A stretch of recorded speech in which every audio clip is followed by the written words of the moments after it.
Omicron. देश में शनिवार को कोविड के ओमिक्रॉन वेरिएंट के 2 और केस मिलने से पूरे देश में हाहाकार मच गया है। अब देश में लोगों को तीसरी लहर के आने की चिंता सताने लगी है। इसके एक और व्यक्ति जिम्बाब्वे और दूसरा व्यक्ति दक्षिण अफ्रीका से आया था। विश्व के अलग अलग देशों में कोविड के नए वेरिएंट के मामले हमें लगातार इजाफा देखने को मिल रहा है। इसी के मद्देनज़र हमारे देश में भी नए वेरिएंट ओमिक्रॉन के अब तक 4 केस मिल चुके हैं। नमस्कार दोस्तों, मैं पिंटू यादव सार्थक क्लासेस के वर्ल्ड टॉपिक्स में आप सभी का स्वागत करता हूं। आज हम ओमिक्रॉन के लक्षणों और गतिविधियों पर चर्चा करेंगे। क्या है ओमिक्रॉन? 24 अक्टूबर 2021 को दक्षिण अफ्रीका के अनुसंधानकर्ताओं ने कोविड के नए वेरिएंट B.1.1.529 की पहचान की। इसके अध्ययन में बताया कि इस वेरिएंट के अपने जेनेटिक स्ट्रक्चर में 53 म्यूटेशंस किए हैं, जिनमें 32 म्यूटेशंस अकेले स्पाइक प्रोटीन में हुए हैं। इस पिक्चर के माध्यम से आप कोविड वायरस के अलग अलग भागों को समझ सकते हैं। इसके बीच की संरचना को हम RNA प्रोटीन कहते हैं। जो गाढ़दार भाग दिख रहा है उसे ही हम स्पाइक प्रोटीन कहते हैं। इसी स्पाइक प्रोटीन की मदद से वायरस हमारी कोशिकाओं के अंदर प्रवेश करता है और हमारे शरीर को क्षति पहुंचाता है। यह तो हो गई वायरस के बारे में। ओमिक्रॉन कोविड के जितने भी वेरिएंट आए हैं, इनमें सबसे ज़्यादा घातक माना जा रहा है। WHO ने कोविड के इस वेरिएंट को B.1.1.529 को वेरिएंट ऑफ कंसर्न की श्रेणी में डाल दिया है। इस श्रेणी में डालने का अर्थ ही यही है कि यह वेरिएंट समान वेरिएंट नहीं है। ये खतरनाक है, घातक है। मानवीय गतिविधियों को इससे बच के रहने की आवश्यकता है। और हमारे केंद्रीय स्वास्थ्य मंत्रालय ने भी इस वेरिएंट के ज़्यादा प्रसार की बातों को कहा है। हालांकि घातक होने की बात के अध्ययन के बाद कुछ कहने की आवश्यकता है, इस बात पे जोर दिया है। जबकि यूए के टॉप साइंटिस्ट ने कहा कि ओमिक्रॉन एक डिजास्टर नहीं है। हाँ, इसे हमें बच के रहने की आवश्यकता है और हमारे वैक्सीन प्रोग्राम जो हैं इसके प्रति कारगर रहेंगे।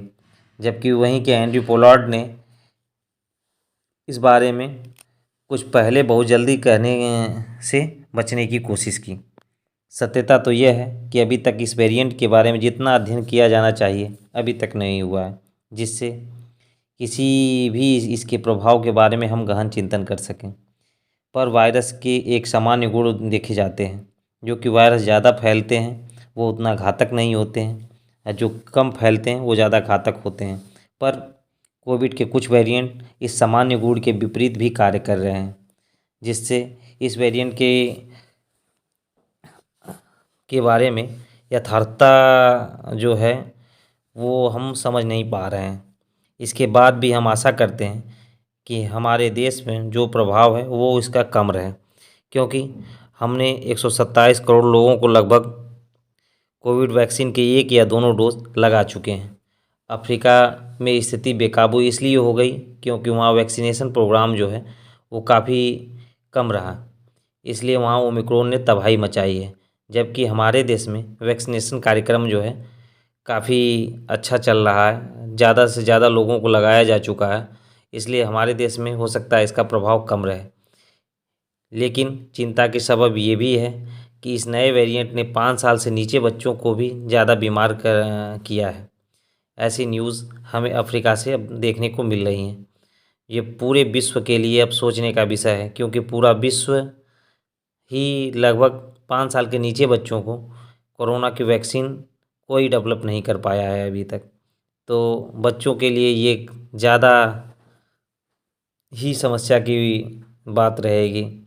अगर ये बच्चों में फैल गया तो हमारे लिए ज़्यादा भयावह स्थिति हो सकती है। और ये वेरिएंट डेल्टा के मुकाबले ज़्यादा संक्रामक भी माना जा रहा है। डेल्टा का प्रभाव बच्चों पर नहीं पड़ा था, पर इसका प्रभाव अब पड़ रहा है। ऐसी खबरें लगातार मिल रही हैं, इसलिए हमें इसके लक्षणों के बारे में ज़रूर जानना चाहिए। इसके प्रमुख लक्षण क्या हैं इनसे कैसे बचा जा सकता है, आइए इस बातों पे हम ध्यान देते हैं। इसके प्रमुख लक्षणों में थकावट या कमजोरी का महसूस होना, जिसमें आपके प्लेटलेट्स गिर जाती हैं, मांसपेशियों में दर्द, जकड़न, गला में खरोच और सूखी खांसी, बुखार। सामान्यतः ये लक्षण कोविड के पोस्ट जो वेरिएंट थे उनमें भी देखने को मिलता था, तो वैसे ही लक्षण इसके हैं और इसके बचने के उपाय भी वही हैं।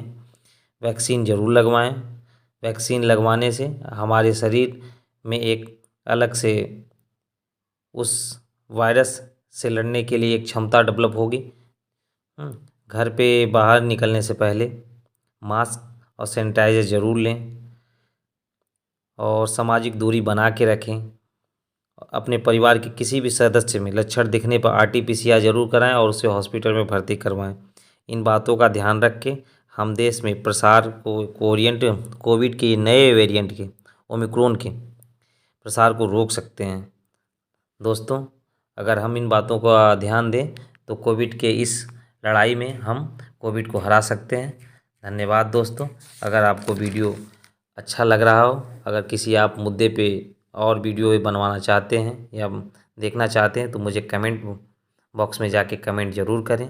अगर वीडियो आपको पसंद आया हो तो आप प्लीज़ वीडियो को लाइक, सब्सक्राइब एंड शेयर ज़रूर करें। धन्यवाद।